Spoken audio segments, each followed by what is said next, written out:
നമസ്കാരം. പതിനായിരങ്ങളെ സാക്ഷി നിർത്തി പോപ്പ് ലയോ 14 മാർപ്പാപ്പ കാർലോ അക്യൂട്ടീസിനെ വിശുദ്ധനായി പ്രഖ്യാപിച്ചു.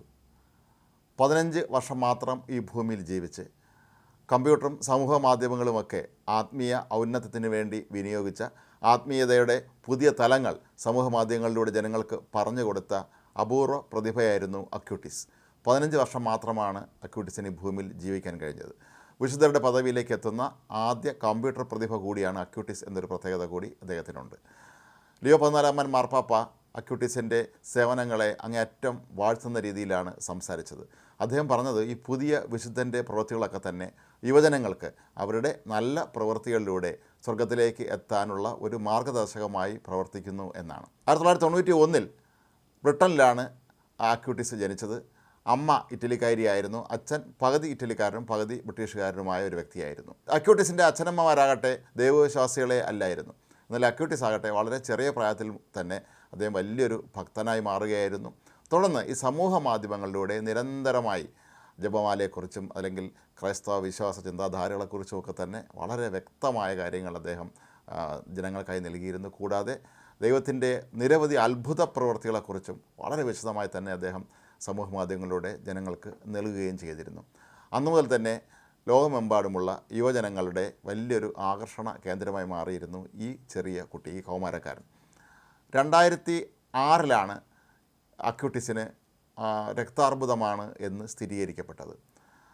രോഗം സ്ഥിരീകരിക്കപ്പെട്ട് ദിവസങ്ങൾക്കുള്ളിൽ തന്നെ കുട്ടി മരിക്കുകയായിരുന്നു. പിന്നീടാണ് അക്യൂട്ടീസിൻ്റെ അത്ഭുത പ്രവൃത്തികളെക്കുറിച്ച് ജനങ്ങളും പ്രത്യേകിച്ച് സഭയൊക്കെ തന്നെ മനസ്സിലാക്കാൻ തുടങ്ങിയത്. അക്യൂട്ടീസിൻ്റെ 2 അത്ഭുത പ്രവൃത്തികൾ സഭ അംഗീകരിച്ചിരുന്നു. അതിനെ തുടർന്ന് 2020 അക്യൂട്ടീസിനെ വാഴ്ത്തപ്പെട്ടവനായി പ്രഖ്യാപിക്കുകയായിരുന്നു. പിന്നീടാണ് വിശുദ്ധനാക്കാനുള്ള നടപടിക്രമങ്ങൾ ആരംഭിച്ചത്. അക്യൂട്ടീസിനെ വിശുദ്ധനായി പ്രഖ്യാപിക്കാനുള്ള ചടങ്ങുകളിൽ പങ്കെടുക്കാനായി 10,000 കണക്കിന് വിവിധ രാജ്യങ്ങളിൽ നിന്ന് വത്തിക്കാനിലേക്ക് എത്തിയത്.